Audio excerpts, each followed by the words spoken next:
What you got?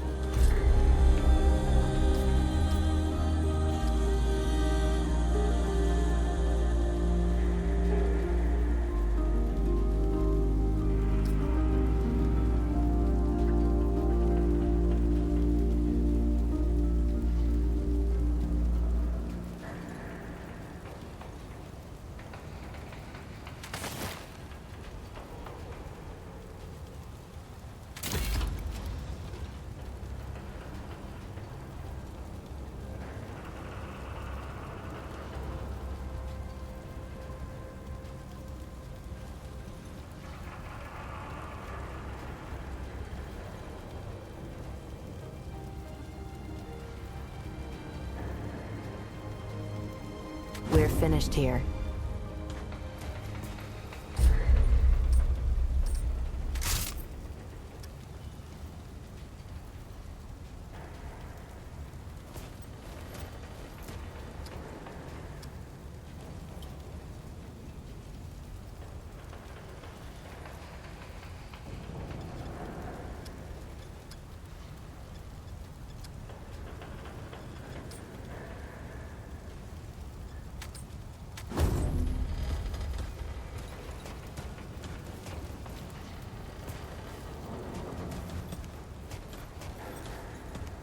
Yay, you're back.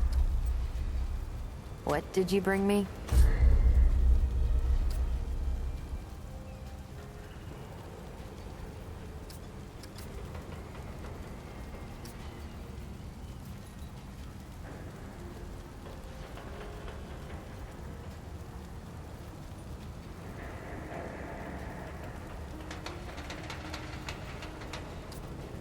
Okay, that's all you get. Bye now.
What aid can Dwell provide?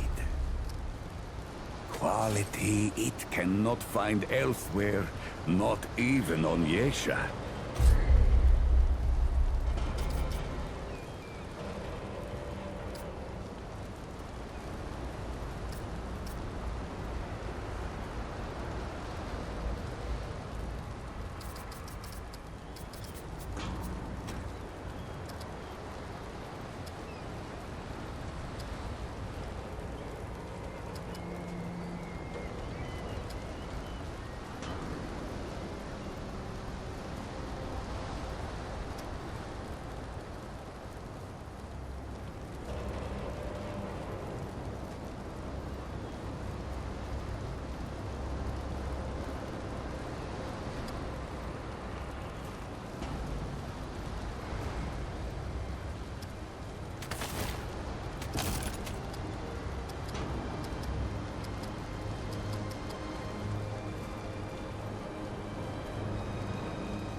The Paxeltech's path lies before it.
again. I hope his stories you want, 'cause I got plenty. Well, sure. Been cooking all day, getting the flavors just right.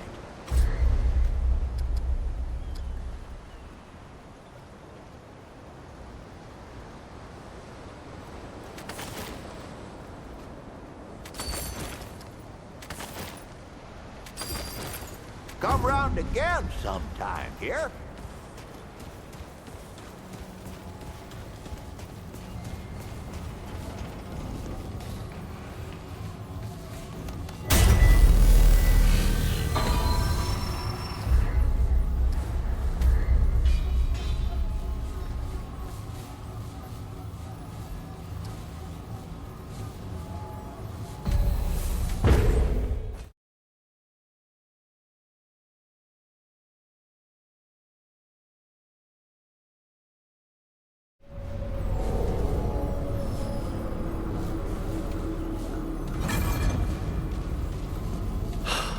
Okay, whole other world.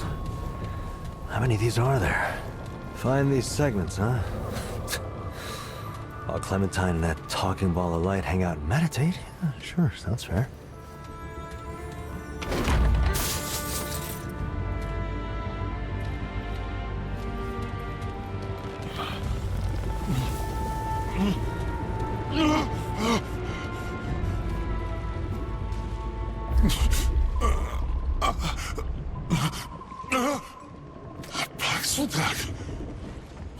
Those foreign to the pound have not been seen upon Yaesha for long and long. The pestilence takes me. Or is it now simply part of what I am? It's been so long. The difference hardly matters. But the Baxeltak, how comes it here, to Yaesha? The Red Crystal. I have seen them in my restless slumber. The pestilence think of them often. Especially the stones of the Baxeltak's earth. I am Bedel of the Vaunt. When this world was young, the Pan did service to the green and growing things. Now, the Pan betrays the world. And the world, the wolf, betrays the Pan.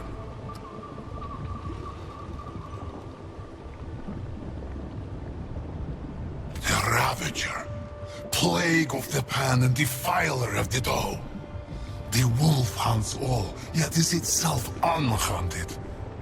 To the shame of all Pan. Once part of the balance, the immortal Ravager has cast aside this world and pledged fealty to the pestilence that would destroy all worlds. And the Red Doe, that which held the Ravager in check for long and long, has not been seen in an age.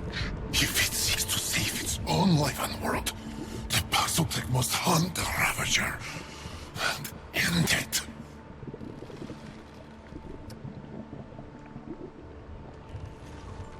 The beast is not alone. The Lamir have given themselves to it in service. Once servants of the Eternal Empress, many Lamir have been seduced by the Ravager's blood-soaked tongue, and thus betrayed the Pan. Beware, Baxeltak. They will fight until the beast's final breath.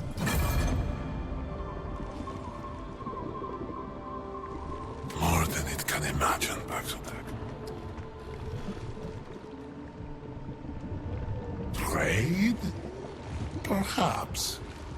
Money is of little use to me for obvious reasons, but others may find value in what the Baxeltak may leave behind.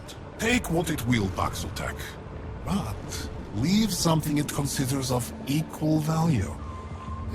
Sacrifice to the balance, and give to the man.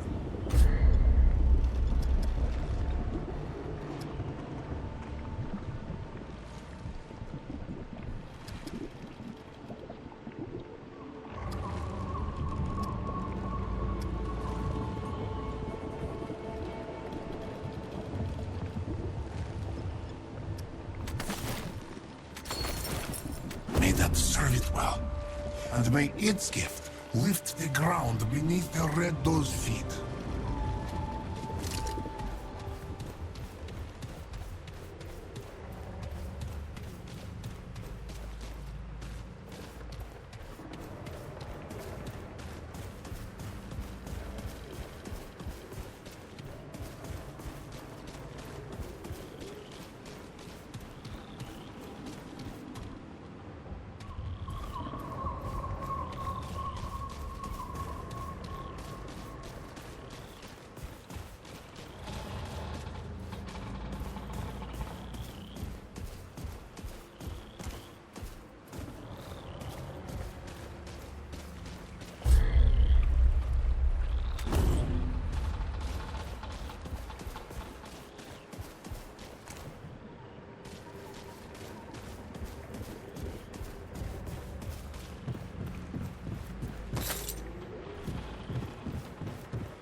Here they come.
This isn't looking good.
from my ethereal wanderings.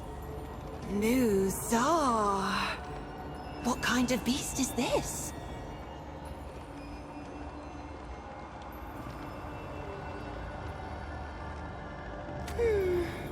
Paxel Tech. I can share my wanderings with you. But first, I seek the knowing, the truth of nature held within your ark.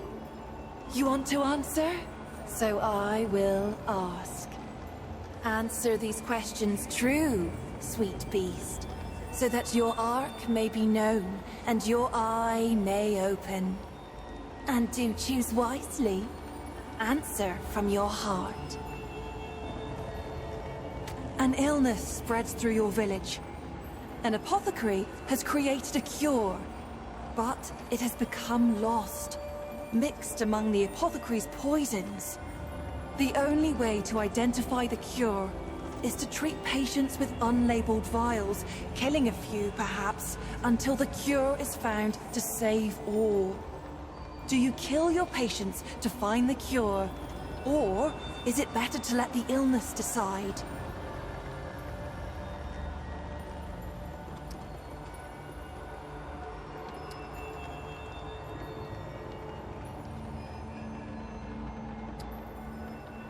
I see. Your daughter has been killed.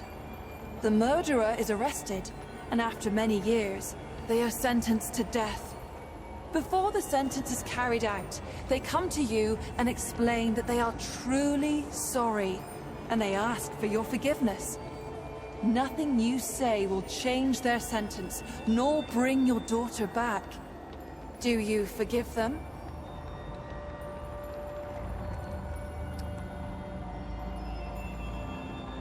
I see.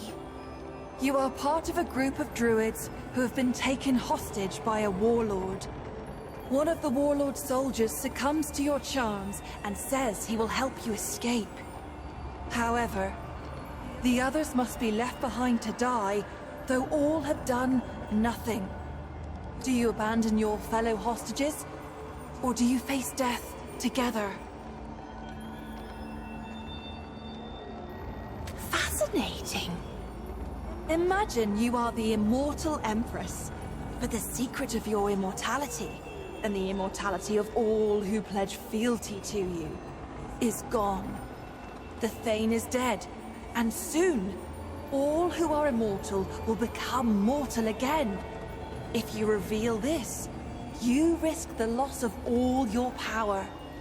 Do you tell your people the truth, or do you try to find another way?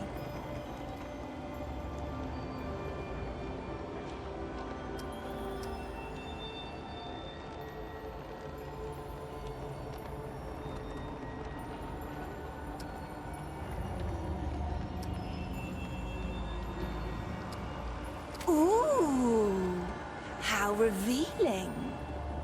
You lead a small clan of warriors fleeing from the enemy. One of your warriors steps into a trap. He is immobilized and badly injured, and a crystal flare soars into the sky. The enemy descends upon you. The warrior cannot be saved. He begs you not to leave him to the enemy's torture. He begs you to slay him yourself. Do you slay the warrior, or leave him to whatever fate may hold? I see your wheels turning, sweet beast.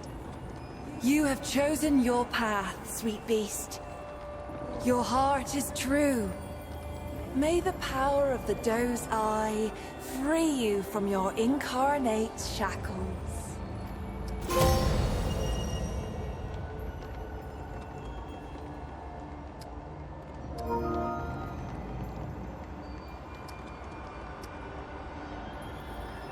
In the arc of every being, there are two eyes.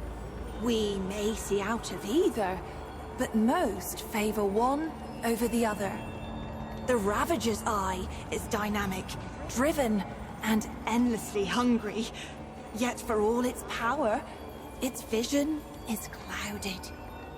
The eye of the Ravager rarely sees beyond its own satiation. Like an animal chasing its tail, it knows no rest. The doe's eye sees only what is before it. The gift of the doe is subtle, easily missed. It is a most mysterious presence inside oneself, conferring power without force, just as the doe itself cannot be sought, nor tracked, nor hunted. By answering true, sweet beast, you give me a wink, and now the gifts of your dominant eye will be open to you. Would you care to hear a tale? It is about those who see as you do. I will tell you of Ramaril, the servant child of the Vaunt. I found Ramaril as a babe, large and angry as only a hungry babe can be. Nothing became of him as it happened. He grew from a great crying babe to a great quiet Pan. He served without word or complaint. None knew his name, for though one might thank the creator of a meal or a washroom, who even considers the child who merely cleans up after? When the Krell came, they laid siege to the temple. None could escape nor call for help. All were doomed. The doe's eye opened in Ramaril that day. He was no fighter and had no training of any kind. But he lifted the largest shield he could find and told the others to run once he'd made away. He drove dozens of Krell over a cliff, and himself with them. Later, his masters came to me seeking to know more of this boy who had saved them, whom I had laid at their doorstep. I told them many stories. One might even consider them true. Is there anything else? Knowledge of me? Of our wonderful world?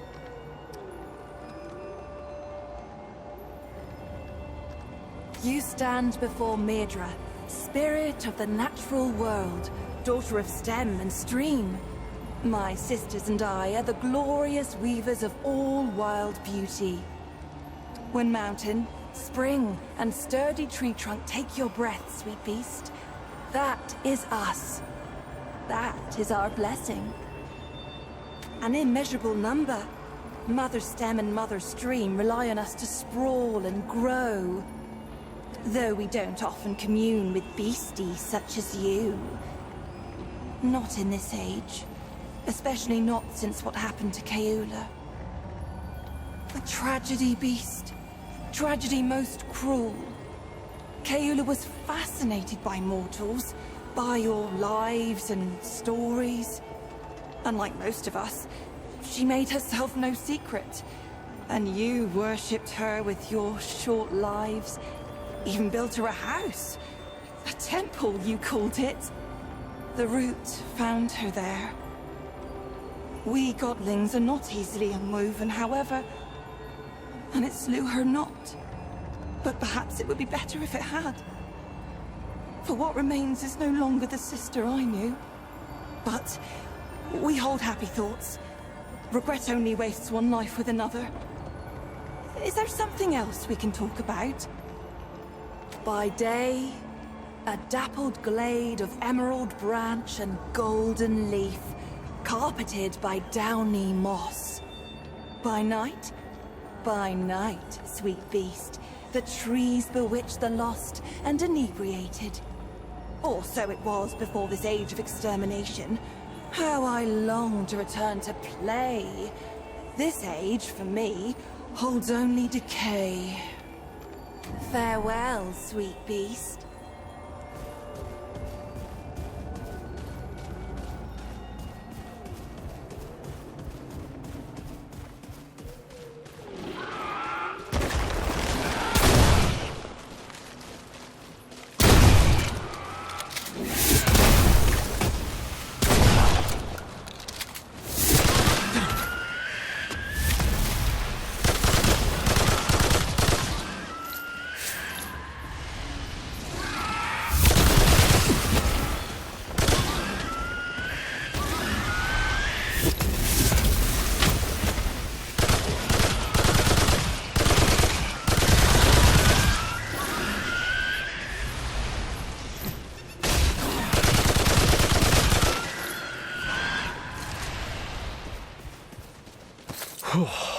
It's over.